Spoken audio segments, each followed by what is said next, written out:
Hello student, how are you? Hope are you fine. आज हम standard 2 हमारा subject है गुजराती।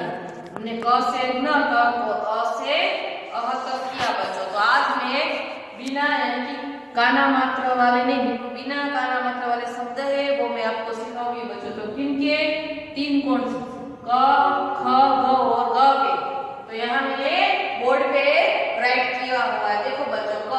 तो उनसे क्या बनता है दो अक्षर क से कमल, क से कलम, क से करण।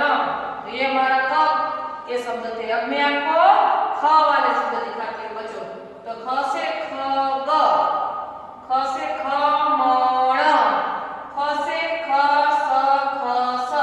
तो ये ख वाले शब्द थे। अब बच्चों ग वाले, किसका ग? गधेड़ा का ग, गणपति का ग। तो उनसे दो शब्द जैसे गज, गजर, गजल। फिर उनके बाद आता है घर का घर। कौन सा?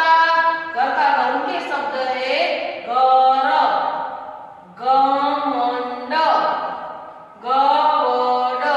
तो बच्चों आज हमने जिनके मात्रा नहीं बिना मात्रा वाले शब्द सीखे। आगे उनके आगे के जो कौन से उनकी मैं सिखाऊंगी। यहाँ तक आज इतना काफी है। नेक्स्ट वीडियो में मिलेंगे, तब तक धन्यवाद, आभार।